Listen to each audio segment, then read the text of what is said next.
Bonjour à tous, bienvenue au podcast Vers l'avenir. Aujourd'hui, on a un sujet qui est un peu plus technique que d'habitude, mais on n'avait pas le choix. C'est un sujet qui fait parler un peu tout le monde, les normes ont changé.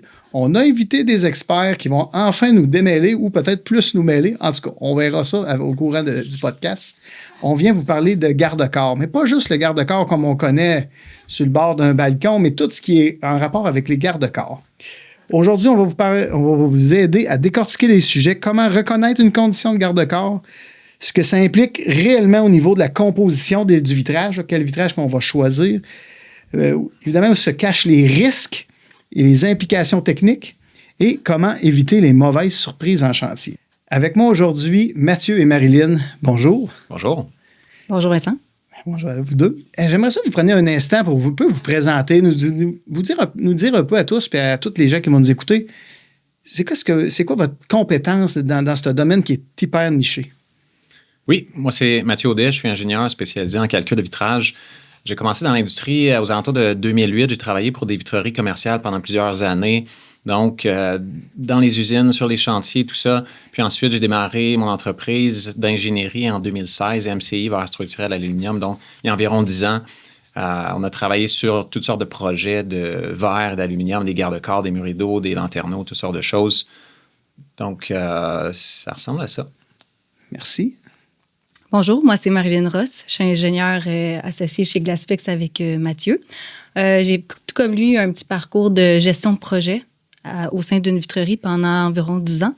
Puis maintenant, depuis 2 ans, je suis en ingénierie justement dans le verre spécialisé, calcul de vitrage en fait. Donc, c'est ça pour moi.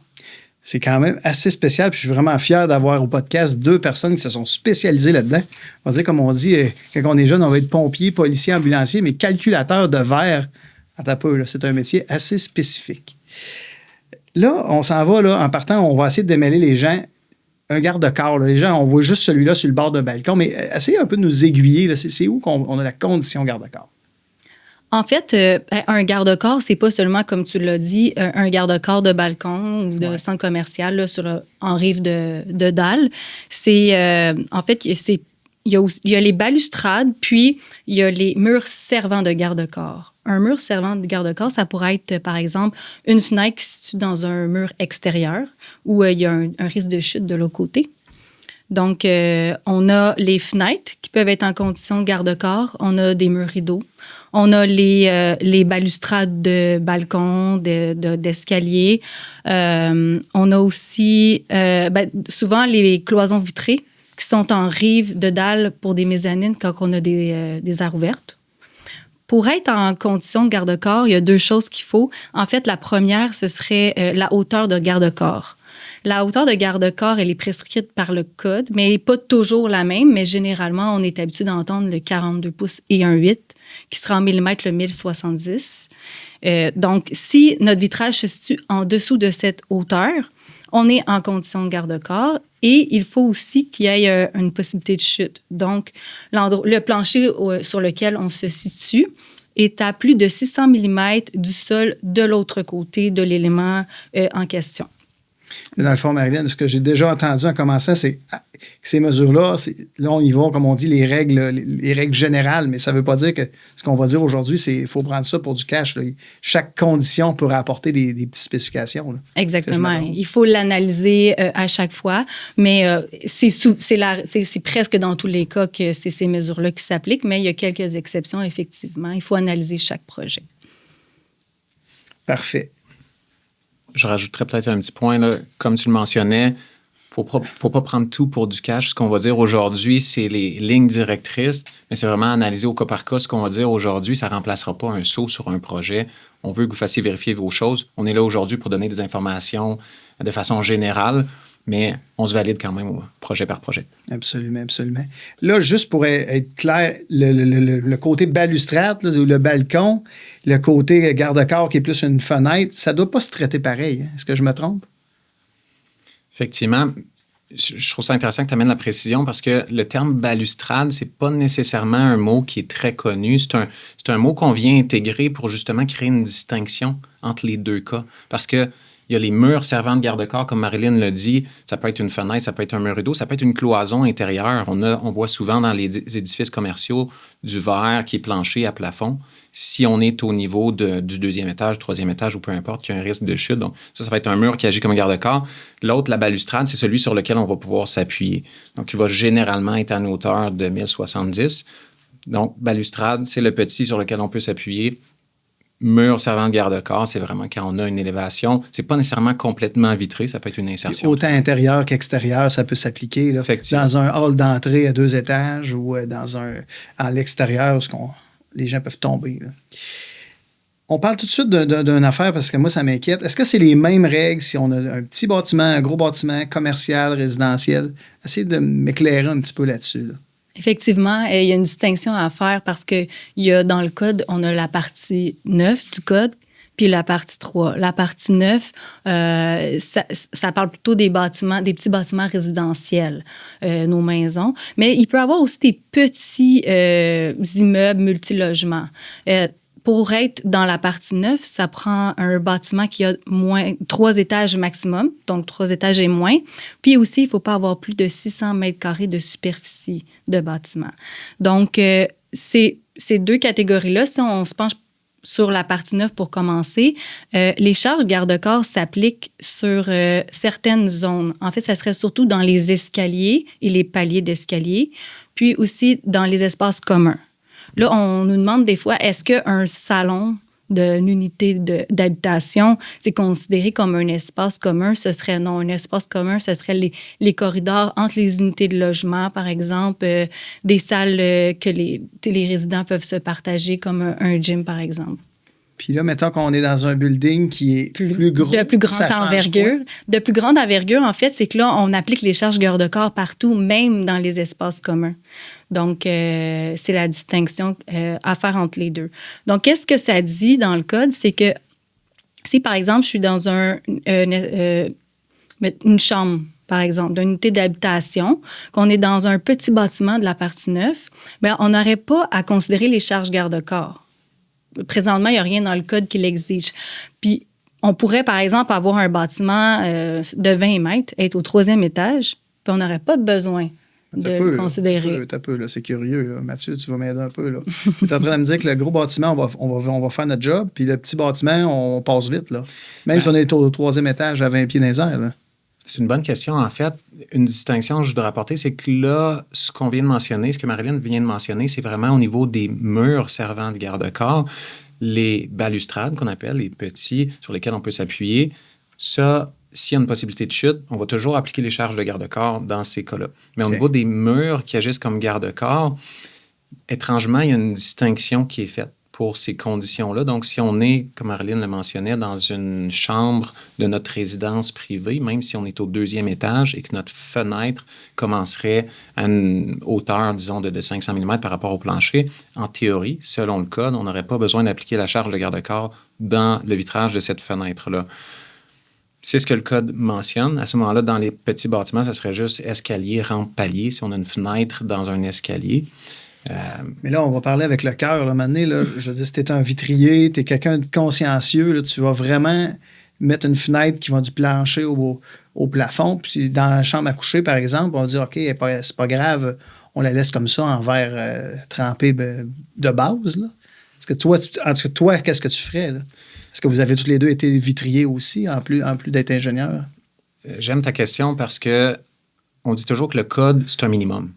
Okay. Puis, il y a des choses qui ont été établies il y a longtemps quand les fenêtres faisaient 2 pieds par 3 pieds avec une traverse au centre. Là, ce que tu mentionnes, c'est exactement pas ce cas-là. Puis, dans une formation que je donne à l'occasion, on voit justement une maison qui est construite à flanc de montagne avec des vitrages planchers à plafond. En théorie, c'est un petit bâtiment qui fait partie de la partie 9, mais ça fait aucun sens de ne pas considérer de charge de garde-corps. Donc, il faut garder en tête que le code, c'est un minimum. Puis, il faut faire une étude de risque. D'ailleurs, dans certaines normes, comme la CSA A500 qui traite des garde-corps, il y a une section pour les études de risque. Donc, je conseille les gens d'aller voir là, dans cette section-là puis de faire une analyse pour voir si ça fait du sens ou non. Parfait. OK. C'est plus cohérent, selon moi. Là, je m'en vais à quelque part qui m'a vraiment intéressé. Parce qu'un peu avant le podcast, on a discuté. Puis un moment donné, vous avez parlé du concept, excusez-moi, de redondance. Vous pouvez me donner l'idée, là, que c'est quoi ça? Pourquoi c'est si important? Bien, l'image que je donne souvent au niveau de la redondance, c'est la ceinture de sécurité. Dans nos voitures, on a une ceinture de sécurité. On la met parce qu'on sait qu'on peut avoir un accident. C'est une possibilité. Donc, on met notre ceinture de sécurité. Si jamais on a un accident, mais les risques sont beaucoup plus faibles. Normalement, on ne va pas être projeté à travers le pare-brise. La redondance, c'est un peu le même principe. Donc, sur un garde-corps ou une balustrade, souvent, sur les balustrades, on va avoir une main courante ou un channel, un U-channel sur le dessus. Puis ça va nous empêcher de tomber si jamais un verre se brise. Parce que même chose que pour la voiture, il peut y avoir un accident, on peut avoir un verre qui va se briser. On fait toujours la conception du vitrage en considérant qu'il peut y avoir un bris de verre. On veut que ça demeure sécuritaire, puis on veut un chemin alternatif en cas de bris. Donc ça, c'est la ceinture de sécurité. Dans le cas des balustrades, ça va être généralement la main courante, mais ce n'est pas nécessairement ça. Donc, la ceinture de sécurité, c'est l'image pour la redondance. C'est un terme qu'on ne connaît pas, c'est pas tout le monde qui connaît, même dans la norme qui régit le calcul du verre, est écrit seulement une fois le terme redondance en anglais et ils ne l'ont pas reporté dans la version française. Donc ça, c'est un peu dommage. Donc, pour le chemin alternatif, ce que je mentionnais, au niveau des balustrades, ça peut être la main courante ou la lisse supérieure, mais ça peut être une deuxième couche de verre. Quand on tombe dans les murs agissant comme garde-corps, on n'est pas obligé nécessairement d'aller vers le laminé, mais il faut une deuxième couche de verre. Donc, dans une unité... Là. Exactement. Dans une unité scellée, ça peut être la deuxième couche de verre qui va faire office de ceinture de sécurité.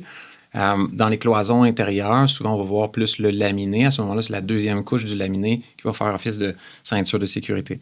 Parce qu'on considère toujours qu'il peut y avoir un bris, puis on veut que ça demeure sécuritaire en cas de bris.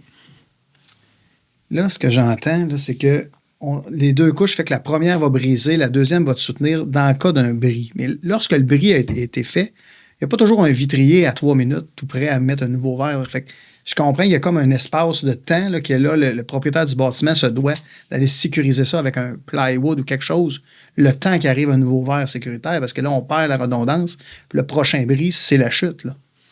Effectivement, c'est toujours recommandé d'aller protéger parce qu'il n'y a plus de redondance à ce moment-là. On a une seule couche. Puis le verre, c'est un matériau qui est un peu différent des autres. C'est un matériau avec des propriétés mécaniques variables. C'est un matériau qui est fragile, donc ça ne prévient pas avant de briser. Donc, effectivement, c'est recommandé là, d'aller protéger le plus rapidement possible. Quoiqu'on a quand même une petite sécurité qui demeure, mais on ne veut pas garder ça pendant des mois. C'est ça, la redondance fait que c'est juste pour sur le coup. Par la suite, on va sécuriser.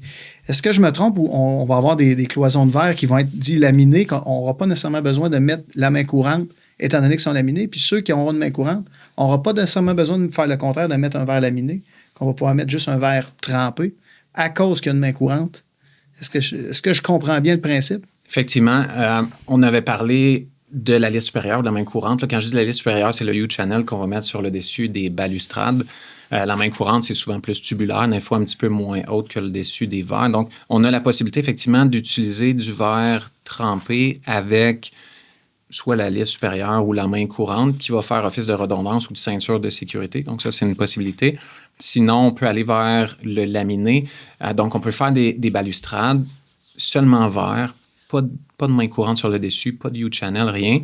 Mais au niveau des coûts, ça va avoir un impact. Alors, on va être en verre laminé, plus épais, plus fort. Effectivement. Merci. Ça m'aide un peu à comprendre pourquoi des fois c'est laminé, des fois c'est trempé. C'est vraiment la fabrication. Là, on s'en va un peu ailleurs. On va se mettre dans un contexte. On est un vitrier. On a une balustrade à faire. Puis elle va tout être vitrée. Concrètement, là, je commence par quoi? Là? En fait, on va revenir un petit peu à ce qu'on mentionnait. Le premier point, c'est vraiment, est-ce qu'on veut une main courante? Si on parle d'une balustrade, ça va être la première question qu'on va se poser. Est-ce qu'on veut une main courante ou est-ce qu'on veut un channel? Est-ce qu'on veut un élément métallique ou pas? Parce que pour des raisons esthétiques, ça se pourrait qu'on ne la veut pas, cette pièce-là, parce que ça va nous couper la vision. Donc, c'est la première question. Est-ce qu'on la veut ou pas? Donc, si on ne la veut pas, il faut être prêt à vivre avec des coûts qui vont être beaucoup plus élevés. Donc, c'est la première question, mais pas sans conséquence. On regarde ça dans un premier temps. Quand on a fait notre choix, on peut toujours revenir en arrière, mais on sait au moins dans quel chemin on s'enligne. Si on n'a pas de main courante, on va se retrouver avec des épaisseurs, comme on l'a dit, qui vont être considérables. On n'aura pas du 2x6 mm. Dans ces cas-là, ça va être beaucoup plus épais, donc beaucoup plus coûteux. Donc, première étape, main courante ou non. Deuxième étape, c'est le type de verre. Est-ce qu'on va vers une couche de verre, qu'on va appeler monolithique, ou un verre laminé? Ça, ce n'est pas nécessairement nous qui va faire ce choix-là. Il va y avoir des conditions qui peuvent nous dicter si on est obligé d'aller vers un verre laminé, qui va venir des normes, entre autres la norme CSA A500, qui va nous dire si on peut utiliser un verre monolithique ou pas. Ça, on va y revenir un petit peu. Oui, juste pour comprendre, dans le fond, là, ça, c'est des normes selon la hauteur, selon l'utilisation, selon. Il doit y avoir plusieurs facteurs. Là. Exact. Donc, selon la hauteur, il peut avoir plus ou moins de risques que si le verre ou des morceaux de verre se décrochent, ça puisse blesser des gens. Donc, on va dans les normes, on regarde si on peut utiliser du verre monolithique ou si on doit aller vers le laminé. Donc, ça, c'est la deuxième chose qu'on doit faire. Puis ensuite, on regarde au niveau des modes d'accrochage, qui a aussi un impact au niveau de l'esthétique. Donc, le choix peut être fait selon des considérations esthétiques, mais encore là, ce n'est pas sans conséquence. Si on va vers des fixations très fines, petites, ponctuelles, qu'on vient percer les verres, qu'on en veut peu ou pas, encore là, à chaque fois, ça rajoute des coûts. Parce que si les attaches sont très délicates, les efforts dans le verre vont être très élevés, donc les coûts vont être très élevés. Donc, ça, c'est un choix qu'on doit faire. Comme je dis, souvent, il y a un processus un peu itératif parce qu'on se rend compte, je voudrais ça dans un monde idéal. Finalement, le prix ne correspond pas du tout à ce qu'on voudrait. Donc, on revient en arrière puis on refait les bons choix. Dernière chose, c'est au niveau de la forme. Si on est dans un escalier, on va avoir une forme au niveau des vitrages. Donc, ce ne sera pas des vitrages qui vont être rectangulaires. Là, à ce moment-là, ça aussi, ça va avoir un impact parce que la disposition des fixations n'est pas la même. Ça va être plus critique qu'un verre qui a une forme de parallélogramme dans un escalier qu'un verre rectangulaire. Il y a quand même beaucoup d'étapes pour choisir le bon système selon ce que tu veux que ça look, puis aussi le bon système, ce que tu veux que ça coûte. Parce que l'idéal n'existe pas. Là, c'est l'équilibre dans tout ça. Là. Effectivement. Absolument. C'était vraiment intéressant. Là, j'aimerais ça qu'on me dise quand est-ce que une fenêtre, un mur rideau, parce que là, on sort des balustrades, là, quand est-ce qu'on est capable de dire que là on n'est plus juste dans un mur rideau, dans une fenêtre, on est dans une condition garde-corps? C'est quoi qui fait que là, je suis un vitrier, puis là, j'allume là, ici, là, j'ai pas juste un mur rideau, j'ai un garde-corps? Je vais revenir un peu à ce que Marilyn mentionnait. En fait, il y a deux dimensions qui sont à retenir. Il y a la hauteur du niveau protégé, l'endroit où nos pieds se situent. Si on est à plus que 600 mm du sol ou du plancher de l'autre côté, on a une condition de garde-corps. Après ça, l'autre hauteur, c'est le 1070. Comme on a dit, ce n'est pas dans tous les cas que la hauteur de garde-corps de 1070, mais dans la plupart des cas. Donc, 600 mm et 1070, c'est les deux dimensions importantes. La hauteur de garde-corps 1070, c'est que la charge de garde-corps va s'appliquer à 1070. Donc, si notre vitrage commence à une hauteur qui est inférieure à ça, la charge de garde-corps va s'appliquer dans notre vitrage. Mais si on a une traverse au niveau de notre fenêtre ou de notre mur rideau, la charge de garde-corps va s'appliquer encore à cette hauteur-là. C'est juste que là, on va la transférer à cet élément-là, que ce soit la traverse de la fenêtre ou du mur rideau, plutôt qu'au verre. Donc, ça va avoir une conséquence au niveau des coûts parce que la charge de garde-corps ne sera plus transférée au niveau du vitrage. Donc, on vient baisser les coûts au niveau du vitrage. Donc, c'est la première recommandation qu'on fait à nos clients si on a une possibilité de jouer sur la hauteur de la traverse pour diminuer les coûts au niveau du vitrage. Selon vous, qu'est-ce qui fait influencer les gens à mettre ou pas mettre une traverse? C'est quoi les conditions que vous allez voir? Je pense que c'est beaucoup des considérations esthétiques. Souvent, il y a un design qui est établi par l'architecte. Il y a certaines lignes qui sont souhaitées au niveau du bâtiment. Donc, je pense que ça vient beaucoup de là. Après ça, c'est sûr qu'il y a la question des coûts. À quelque part, il y a quelqu'un qui va payer. Donc, s'il y avait déjà une traverse de prévu, je pense que ça devient relativement simple de la bouger un petit peu. S'il n'y en avait pas, des fois, c'est une autre chose. L'esthétique qui va être quand même altérée de façon importante. Ce que je n'ai pas mentionné, c'est que s'il n'y a pas de traverse, c'est que dans le fond, là, c'est vraiment le vitrage qui va agir comme garde-corps. Ça va avoir une incidence au niveau de la composition, mais on n'est pas obligé d'aller laminer nos unités scellées. Là. Partez pas en peur, allez pas laminer toutes les unités scellées sur vos bâtiments. Il n'y a pas d'obligation, comme on a parlé, la redondance, ça prend un chemin alternatif. On veut une deuxième couche. Dans l'unité scellée, on l'a déjà, la deuxième couche. Moi, je vais m'en aller vers Marilyn. On a vraiment un thermos, là, puis on dit, OK, on n'ira pas en laminé. On peut-tu mettre 2 thermos 3 mm, puis ça y est, on a un garde-corps assez solide?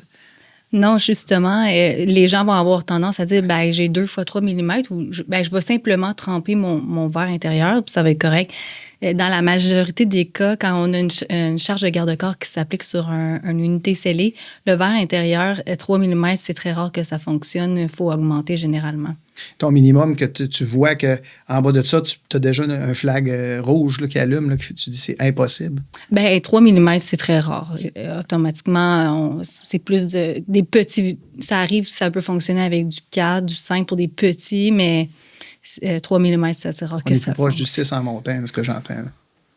Ça fonctionne aussi du 5 parfois, mais comme je te dis, c'est vraiment du cas par cas. Il faut l'analyser. Mais 3 mm, c'est très rare que ça fonctionne. Okay. Je pense que j'en ai jamais vu. Ça dépend vraiment de la dimension des vitrages. Donc, si on est des très petites fenêtres, qu'on a une ou des traverses au niveau du vitrage, donc là, le fait que les vitrages sont plus petits, ça va être positif pour le vitrage. La charge n'est pas nécessairement la même sur le verre intérieur et extérieur parce que le verre extérieur, c'est notre ceinture de sécurité. Mais on ne vire pas fou non plus. On ne veut pas appliquer la même charge parce que là, ce serait avoir ceinture, bretelle, etc.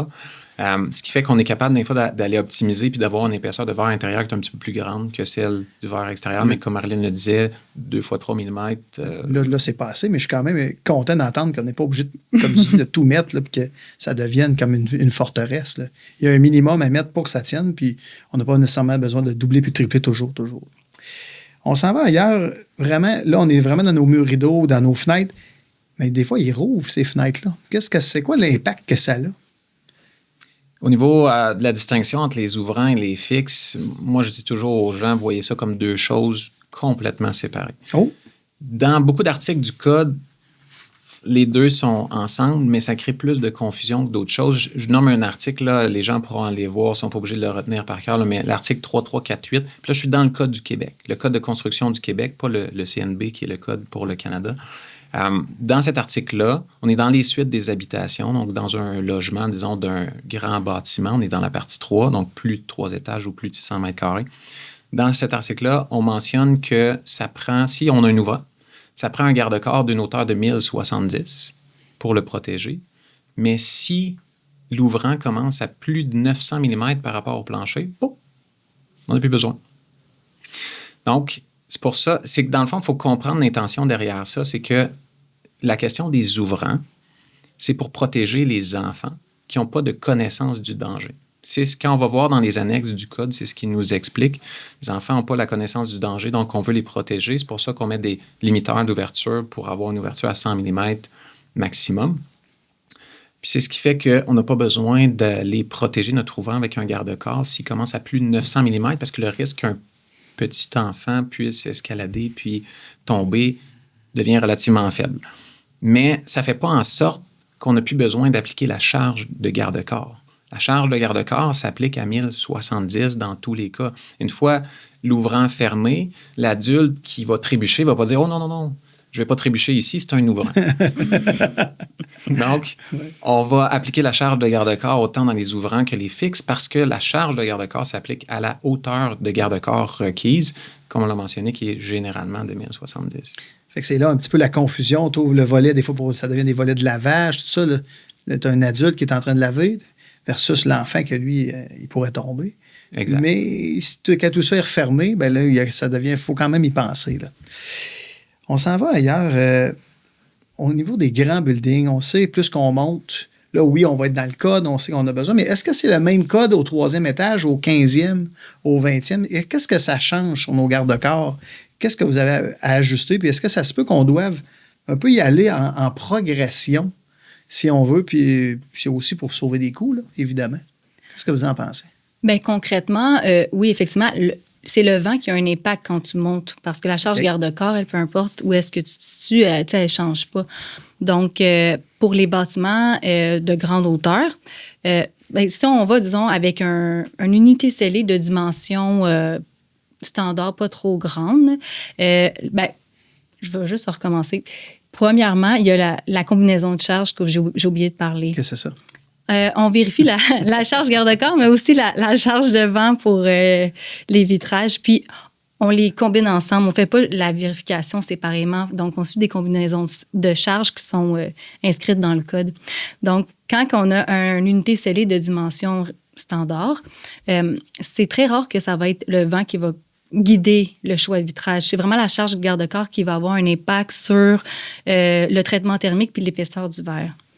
Donc, quand on a un bâtiment de grande hauteur, puis de bonne hauteur, puis qu'on arrive dans le haut, la charge de vent est beaucoup plus grande. Là, à ce moment-là, si on a des gros vitrages, ça se pourrait que le vent vienne guider un petit peu le choix de la composition. Que j'aille une charge de garde-corps ou pas là, sur le verre. Donc, c'est pour ça qu'on dit que oui, il y a un impact avec les bâtiments de grande hauteur.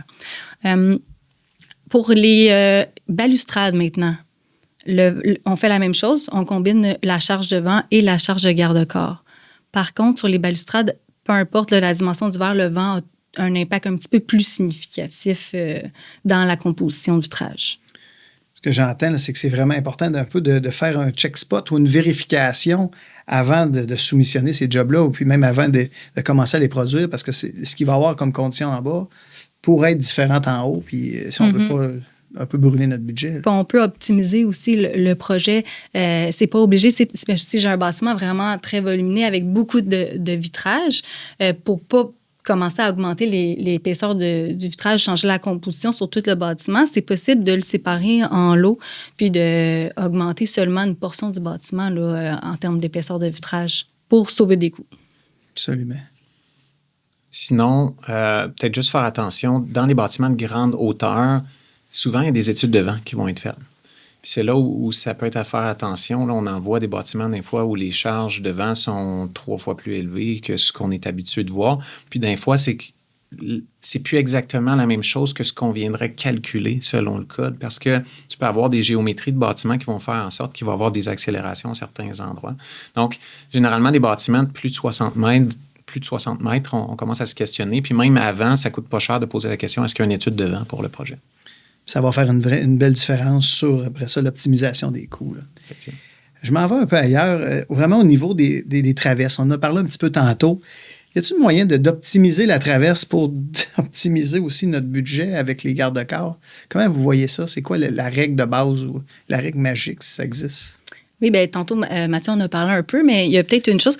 Si on se dit, par exemple, que la traverse est très basse, bon, on a parlé que le verre au-dessus, exemple, est à 12 pouces, bon, le verre au-dessus va devoir agir comme garde-corps. Si la traverse est à la hauteur de garde-corps prescrite par le code, à ce moment-là, le vitrage d'en haut n'a pas la charge garde-corps. Le vitrage d'en dessous, lui, il va recevoir une charge, bien, il va devoir reprendre une charge qu'on appelle la charge de panneau de remplissage. On ne rentrera peut-être pas dans les détails pour cette charge-là, mais il y a quand même quelque chose à vérifier pour ce vitrage. Et là, le piège, c'est que si on se dit, bien, je vais juste monter ma traverse super haut comme ça, je suis sûre de pas avoir de problème. En fait, si je la mets, par exemple, à 50 pouces, bien, le vitrage en dessous, lui, il devra reprendre les charges de garde-corps. Donc, il faut vraiment la placer à la hauteur de garde-corps. Fait que, c'est sûr qu'avec l'architecte en amont, en conception, si on prend le temps d'analyser ça, s'il y a déjà, comme Mathieu l'a dit, une traverse de prévu, mais de la positionner à la bonne place, on peut avoir, oui, une économie dans le projet là, au niveau du vitrage. Ni trop haut, ni trop bas. C'est ce que j'en comprends. Oui. On a un outil qu'on utilise, qu'on avait rendu disponible il y a quelques années. On va ajouter le lien sur notre site glasspex.com pour pouvoir aller utiliser l'outil. C'est un outil interactif, un diagramme. Dans le fond, on suit une série de questions où on répond justement à est-ce qu'on a une traverse. Si oui, à quelle hauteur est la traverse. Puis, ça nous donne des indications à savoir qu'est-ce qu'on fait avec le vitrage qui est au-dessus, qu'est-ce qu'on fait avec le vitrage qui est en dessous. Justement, si notre traverse est trop haute, ça te dit, finalement, ça ne donne pas la composition de verre, mais on sait, bon, qu'est-ce que je dois tremper, qu'est-ce que je ne dois pas tremper. La notion de redondance est mentionnée aussi dans le diagramme. Très intéressant. C'est certain que si on est capable d'optimiser, on aime ça. Je m'en vais à une autre place sur nos balcons, les extrémités. Les balcons, ce qu'on a du verre, on arrive près du bâtiment, mais qu'on n'est pas fixé sur le bâtiment. Je sais qu'il y a une particularité là au niveau de la redondance, puis j'aimerais ça vous entendre là-dessus. Oui, on retourne dans les balustrades, en fait. Tantôt, Mathieu a parlé beaucoup de la redondance. Donc, si j'ai un verre monolithique qui se brise, puis que j'ai une main courante, bien, elle va faire office de redondance. C'est comme notre filet de sécurité, notre deuxième chance. En extrémité, à l'extrémité de notre garde-corps, si j'ai un panneau de dimension standard, puis j'ai une lisse supérieure qui n'est pas fixée à l'extrémité, si on est à l'intérieur, ce serait, disons, dans le gypse ou à l'extérieur, dans le revêtement, en fait, ça ne fonctionne pas parce que elle devient comme en porte-à-faux. La lisse, elle n'est pas assez résistante pour reprendre les charges en conditions post-bris.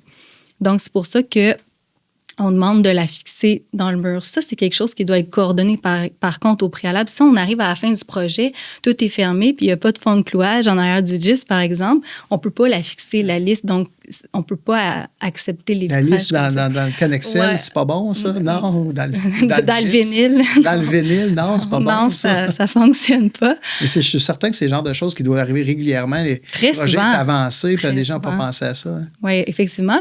Mais c'est pas impossible d'avoir un verre d'extrémité avec une lisse qui n'est pas fixée. C'est possible, mais ça peut fonctionner avec un vitrage de petite largeur, disons autour de 600 mm. Mais ça dépend vraiment de la résistance de la lisse, puis aussi de la composition du vitrage. Ça doit être analysé, mais c'est pas impossible de le faire. Ce que je comprends, des gens comme vous êtes capables vraiment d'arriver puis de dire, OK, là, si on tasse un petit peu le dernier poteau, la partie va être en porte-à-faux, mais on met pas à risque le public, là, si on veut. Là. C'est quand même important. Effectivement. Puis, il faut le voir que ces profilés-là, même s'ils sont en acier inoxydable, qui des fois ont un 8 d'épaisseur, si notre dernier verre a 10 pieds de long, il n'y a aucune chance que ce profilé-là puisse empêcher quelqu'un de tomber. C'est vraiment, c'est peut-être plus difficile à visualiser quand le verre fait 4 pieds de largeur, mais on peut l'imaginer que ce n'est pas toujours le cas. Donc, c'est pour ça qu'on veut généralement fixer, mais il existe des solutions, comme Marilyn mentionnait, si jamais on ne peut pas fixer. Ça peut arriver des fois qu'on va se terminer sur un vitrage de rideau ou peu importe. C'est vraiment intéressant. Je m'en vais à une autre place bien raide avec ça. Là. Je suis vraiment... On parle tout le temps de la personne qui va tomber, mais il y a du monde en bas aussi. Là. Les buildings sont hauts, puis il y a des trottoirs. On est en ville souvent où il peut y avoir un jardin en bas, une terrasse. C'est quoi vos considérations par rapport à ce qu'il y a en bas? Ou est-ce que c'est important ou vous en contre... C'est pas, on s'en occupe pas. On s'en fout. On s'en fout. Non. Juste faire la distinction, dans le fond, là, on va aller vraiment au niveau des balustrades, petits garde-corps sur lesquels on peut s'appuyer, parce que c'est pas la même chose au niveau des murs qui agissent comme garde-corps. Donc, dans les balustrades, on veut faire attention aux fragments de verre qui peuvent tomber. Il y a eu des cas dans la ville de Toronto, si je ne me trompe pas, aux alentours de 2010, 2011, 25 cas répertoriés. Certains cas avec des blessures. Ils ont fait des rapports d'expertise pour déterminer c'était quoi la cause de ça. Il y avait 3 causes principalement, mais bref, suite à ça, ils se sont mis à travailler sur de la documentation pour éviter ce genre de situation-là. Donc maintenant, on veut protéger, les gens au-dessus pour éviter une chute, mais on veut protéger les gens en dessous aussi. Parce que le verre trempé, on a tendance à toujours penser aux microscopiques fragments. Donc, ça se défait en sel, puis tout le monde est safe. C'est pas exactement le cas. Le verre trempé va se briser, mais il va former des galettes. Il va y avoir des morceaux de verre quand même assez importants qui vont rester agglomérés, même si tout est fissuré. Puis ça, c'est dangereux pour les gens qui sont en dessous, surtout si on est en hauteur. Donc, à partir d'une certaine hauteur, on va faire attention à ce qui va tomber en dessous. Ça, c'est dicté dans la norme CSA A500. En Ontario, ils ont un document qui est effectif en ce moment, le complément SB13, qui permet de faire ces validations-là. Il n'y a pas de distinction par rapport à la hauteur en Ontario, par contre. À partir du moment où tu as un garde-corps, tu appliques le tableau pour déterminer si tu peux tremper ou pas. Selon la position du verre, si on est devant la structure, c'est sûr que s'il se brise, il n'y a rien pour fragmenter le verre, donc c'est dangereux pour les gens. Si on est en retrait par rapport au bord de la structure, là, c'est d'autres choses. Il y a une possibilité que ça vienne se fragmenter. Donc, on veut faire attention aux fragments de verre qui peuvent tomber. J'ai mentionné que le verre trempé peut former des espèces de galettes, mais c'est pas tout. C'est que dans le fond, même si on appelle ça du verre de sécurité avec le petit logo de trempe, il peut y avoir des fragments qui vont faire jusqu'à 4 pouces de longueur. C'est quand même beaucoup. Si ça tombe de 40 pieds dans les airs, ça peut être dangereux pour les gens en dessous. Donc, on veut faire attention à ça. Maintenant, on protège les gens en dessous. Autre chose qui n'est pas en lien avec le verre monolithique, une seule couche, qui pourrait se tremper puis avoir des fragments qui pourraient blesser les gens, c'est le verre laminé. Il faut faire attention. Dans le verre laminé, on ne veut pas non plus que ça se décroche. Donc, on fait attention au type de verre qu'on va combiner avec le type d'intercalaire. Donc, dans le verre laminé, on a toujours 2 ou plus de couches de verre, mais on a un intercalaire qui est le film plastique entre les couches de verre. Dans les pare-brises automobiles, un cas qu'on connaît bien, c'est du verre qui n'est pas trempé avec une pellicule qu'on connaît bien aussi, le PVB, qui est un intercalaire relativement souple. Mais même si le verre se brise, ça demeure très, très rigide parce que là, on a des très gros fragments de verre. Donc, même si on a un intercalaire qui est très mou, on combine avec un verre qui se brise en fragments qui sont très grands, donc ça demeure sécuritaire. On veut un peu le même principe au niveau des balustrades. On n'utilisera pas du verre non trempé parce que ça a peu ou pas de résistance. Ça ne fait pas de sens dans les garde-corps, mais on va garder cette logique-là. On va utiliser un verre souvent qui va être semi-trempé ou renforcer la chaleur, c'est la même chose, avec un intercalaire qui va être souple. Donc ça va garder une bonne résistance si jamais il y a un bris. Sinon, on va aller vers du verre trempé avec un intercalaire rigide. Il y a quelques choix, mais le plus connu étant le Sentry Glass. J'entends vraiment là, beaucoup de... Tous les petits détails sont importants là, dans ça. Là. Puis il y a plusieurs conditions, puis chaque condition pourrait apporter des solutions différentes au niveau du coût, au niveau de l'utilisation. C'est pas nécessairement le plus cher qui est toujours le meilleur dans ces solutions-là. On complète le podcast avec ma dernière question qui est vraiment... Le podcast s'appelle « Vers l'avenir ». Puis je veux votre opinion. Ce serait quoi pour vous l'avenir lorsqu'on parle de garde-corps? Ça serait quoi le scénario idéal dans l'avenir où est-ce qu'on devrait s'en aller? Bien, en fait, nous, ce qu'on aimerait, c'est voir les cas d'expertise diminuer. On aimerait réduire jusqu'à 80% des cas d'expertise. Qu'on s'en aille vers une construction où on amène l'ingénierie plus tôt dans le processus. Puis qu'on se serve de la qualité des dessins aussi, parce qu'on n'en a pas parlé jusqu'à maintenant, mais ça a un impact aussi sur le processus, d'avoir des bons dessins qui sont clairs avec les bons détails, les bonnes informations, que tout le monde sache exactement. Parce que si un détail n'est pas dessiné, on ne peut pas le concevoir, on ne peut pas le commenter, puis il y a des risques ensuite au niveau de l'exécution. Mais bref, d'avoir... Pour tout le monde, je pense qu'il n'y a personne qui veut des cas d'expertise où est-ce qu'il y a des choses non conformes qui ont été installées. L'entrepreneur doit livrer son bâtiment. L'architecte en a par-dessus la tête avec ses directives de changement. C'est vraiment pas une situation idéale. Donc, en ramenant la conception le plus tôt possible dans le processus, là, on a plus de flexibilité. La structure peut être modifiée. Si jamais le béton n'a pas la bonne épaisseur, on peut faire des changements. Si jamais il n'y avait pas de structure de prévu ou pas de fond de clouage, comme Marilyn le mentionnait, pour la fixation au niveau des extrémités, on peut corriger ça facilement. Ça coûte à peu près rien. Mais quand tout est installé, tout est livré, qu'il y a des usagers qui ont commencé à utiliser le bâtiment, là, c'est catastrophique. Donc, on voudrait avoir un monde où on élimine le plus possible ce genre de situation-là. Puis, évidemment, ne pas avoir de projet où il n'y a pas de saut qui a été mis sur les plans. On en voit de moins en moins. On voit encore quelques cas, malheureusement. Des fois, c'est pas mal intentionné. Des gens de bonne foi qui exécutent des choses en pensant qu'il y a déjà quelqu'un qui a vérifié. Mais c'est de bien se renseigner. Ce que j'entends là, beaucoup, là, c'est qu'on a tous les outils pour faire des bons bâtiments. J'entends vraiment juste prendre du temps en amont pour bien planifier. Par la suite, les choses vont bien aller. C'est pas complexe de bien le calculer, c'est plutôt... Ce qui est complexe, c'est de bien réparer quand tout a été fait à l'envers. Là. Très bien dit. Oh my God. Merci beaucoup d'être venu nous voir. Oui?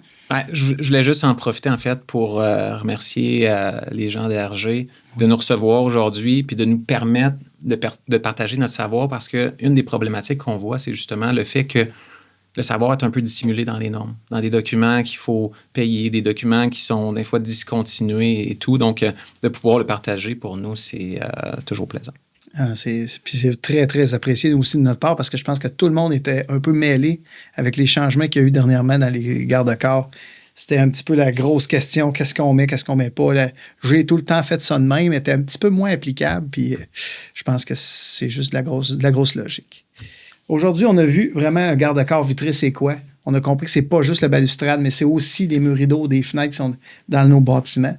On a compris tout ce qu'il y avait de contraintes physiques, de lois de choses à regarder, de pas prendre pour acquis, si on veut, nos vieilles méthodes, puis surtout d'optimiser pour s'assurer aussi pour les coûts. Fait que je veux vraiment remercier Mathieu et Marilyn d'être venus nous expliquer ça. Puis je vous invite évidemment à nous suivre pour le prochain podcast. Merci.